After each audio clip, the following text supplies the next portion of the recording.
Olá, amados, graça e paz da parte do Senhor nosso Deus e Pai, do nosso Senhor e Salvador Jesus Cristo. Hoje vamos dar continuidade à nossa série A Vida no Deserto. Vimos semana passada a respeito do fogo purificador. E hoje vamos refletir o que a gente se permite fazer, que esse fogo nos refine ou que esse fogo nos consuma. Porque quando uma pessoa constrói alguma coisa e nessa construção ele não coloca Deus, seja na nossa vida, seja no nosso lar, ou até mesmo no nosso ministério, essa obra não vai vingar, não vai sobreviver. A palavra de Deus diz em Malaquias, capítulo 3, versículo 2, o seguinte: mas quem suportará, ou seja, quem aguentará o dia da sua vinda? Quem ficará em pé quando ele aparecer? Porque ele será como o fogo do ourives. Que o Senhor aplique essa palavra ao seu coração, ao meu coração, e que ansiemos crescer na graça e no conhecimento da vontade de Deus. Porque o texto diz que ele vem como um fogo, porque o nosso Deus, Hebreus 12, 29, diz que o nosso Deus é um fogo consumidor. Então, nenhum pecado consciente vai ficar de pé na presença da glória de Deus, razão pela qual o Senhor está se esforçando tanto para preparar o seu templo. E o mesmo fogo, amados, ele pode ter duas funções, dependendo do objeto, né, que entre em contato com ele. O fogo pode tanto purificar, quanto pode consumir. E Malaquias coloca aqui essa questão, né? Ele diz: quem suportará o dia da sua vinda? E quem ficará em pé quando ele aparecer? Paulo também fala a respeito dessa temática em 1 Coríntios capítulo 3, versículo 9 e 10, quando ele diz o seguinte: porque nós, cooperadores de Deus, nós somos cooperadores de Deus. Vós sois lavoura de Deus e edifício de Deus, segundo a graça de Deus que me foi dada, pus eu, como sábio arquiteto, o fundamento, e outro edifica sobre ele. Mas veja cada um como edifica sobre ele, ou seja, sobre o fundamento. A gente tem que prestar uma atenção especial à maneira como a gente edifica a nossa vida. Na palavra de Deus, a construção de uma casa, ela simboliza a maneira como a gente edifica a nossa vida e como a gente edifica o nosso ministério. A gente pertence a Deus, pois somos o seu edifício. E Hebreus 3, de 1 a 4, diz assim, ó: Jesus, o qual é fiel àquele que o constituiu, né, como também o era Moisés em toda a casa de Deus. Jesus, todavia, tem sido considerado digno de tanto maior glória do que Moisés. Quanto maior honra do que a casa tem aquele que a estabeleceu, pois toda a casa é estabelecida por alguém. Mas aquele que estabeleceu todas as coisas é Deus. Percebam, quem constrói a casa é o Senhor. Não somos nós, nem o poder da nossa carne. Por quê? Porque o que Deus constrói fica para sempre. Mas o que a gente edifica, não. Ele não prevalece nem permanece tudo muito tempo. Salmo 127, verso 1 diz assim: se não for o Senhor o construtor da casa, será inútil trabalhar na construção. Então, quando alguém constrói alguma coisa sem incluir Deus, né, independente de qual ambiência seja, essa obra não vai sobreviver. Em Gênesis capítulo 11, versículo 4, a gente tem um exemplo disso, né? Construção da Torre de Babel. Vamos construir uma cidade com uma torre que alcance os céus. Assim, nosso nome será famoso. Olha que tristeza, né? Qual era a motivação deles ali em Babel?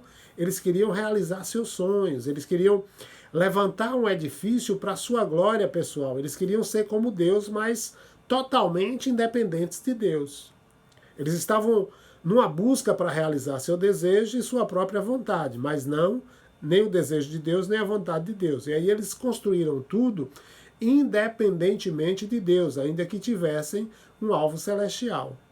E isso prova uma coisa, que por mais nobre que seja a nossa intenção, sem Deus, nada mais é do que um exercício da nossa futilidade, do nosso ego. Por isso que Paulo nos avisa, em 1 Coríntios 3, 10 a 13, ele diz assim: contudo, veja como cada um constrói. Se alguém constrói sobre esse alicerce, no qual é Jesus Cristo, né, usando ouro, prata, pedras preciosas, madeira, feno ou palha, sua obra vai ser mostrada, porque o dia, e aí quem pode suportar o dia da sua vida, né? O dia atrará a luz, pois será revelada pelo fogo que provará a qualidade da obra de cada um. Quando a gente pensa no ouro, quando a gente pensa na prata, quando a gente pensa nas pedras preciosas, a gente percebe que elas representam a construção dentro da maneira de Deus. Já a madeira, o feno e a palha, elas representam a nossa metodologia de construção pessoal, usando a planta arquitetônica do mundo. Será que esses versículos, né, eles se referem apenas ao julgamento que vai haver no céu? Não. Né? Eles descrevem o dia em que o Senhor vier ao seu templo. E ele virá como fogo. Mas o que o fogo faz? Vai depender do material com o qual o fogo vem entrar em contato. O mesmo fogo que consome a madeira, o feno e a palha, ele acaba refinando o ouro e a prata.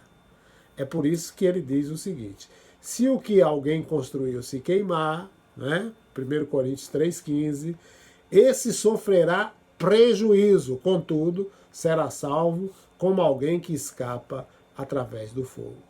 Então, amado, se você construir sua vida, seus negócios, seu ministério com tijolo de fabricação própria, como a sua personalidade, ou pelos programas e pelas técnicas do mundo, se você construir manipulando e controlando as pessoas através da intimidação, se você usa de bajulação para conseguir uma posição, se para construir você destroça os outros com crítica, com difamação, então tudo que você construiu com esses métodos vai se perder.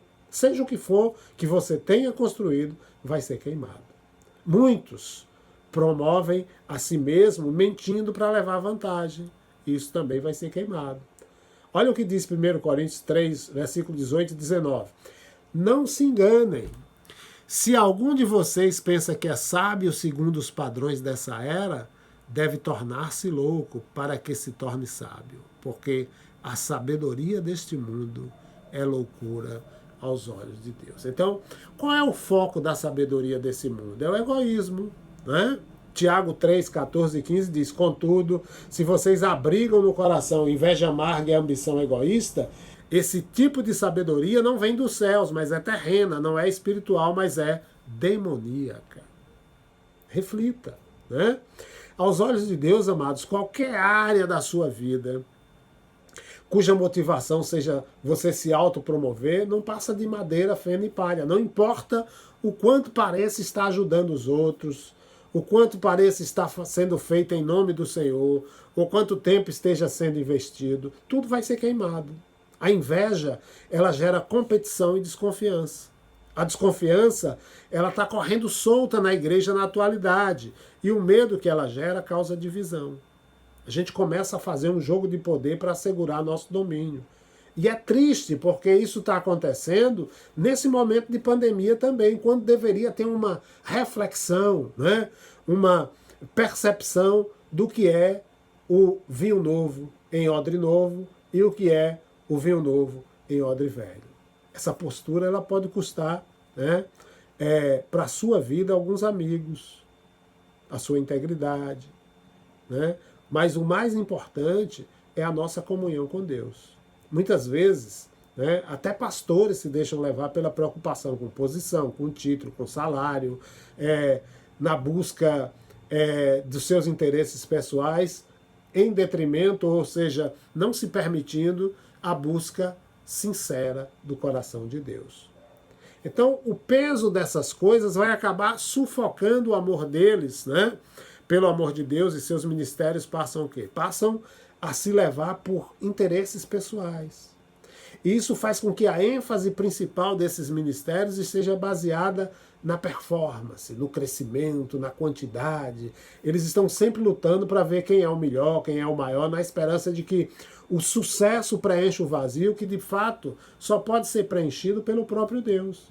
Estão se enganando, pensando que estavam atuando mesmo para a causa de Deus. Mas não. Outros pastores, infelizmente, né, estão buscando discernir o coração de Deus. Mas parece que quanto mais buscam, menores se tornam. São pessoas que clamam diante de Deus, né? Senhor, quanto mais te busco, mais baixo desço, sem conseguir uma vitória. E Deus lhe responde: cave mais fundo, continue cavando.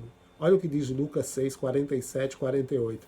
Eu lhes mostrarei com quem se compara aquele que vem a mim, ouve as minhas palavras e as pratica. É como um homem que, ao construir uma casa, cavou fundo e colocou os alicerces sobre a rocha. Então, no corpo de Cristo, muitos irmãos estão na fase de preparação do subsolo. E louvado seja Deus por esse despertamento. São pessoas que têm um chamado para ministrar, mas no momento estão numa posição de servir. As coisas não parecem estar indo muito rápido porque eles estão no deserto, estão sendo preparados por Deus. As fundações estão sendo cavadas e o caráter de Cristo está sendo formado. E esse caráter, ele deve revestir todo aquele que está construindo seu ministério.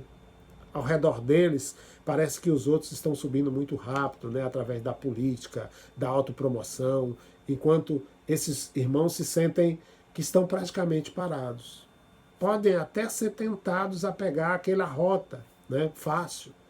Mas como já sabem que ela não produz caráter e compromete o nível de caráter que já atingiram, elas decidem que o risco é grande demais. Então, enquanto esperam em Deus, estão dando oportunidade para que o mestre construtor, Cristo Jesus, estabeleça uma boa e sólida fundação sobre a rocha. Então, hoje em dia, muitos ministros buscam diligentemente a Deus e aparentemente nada acontece.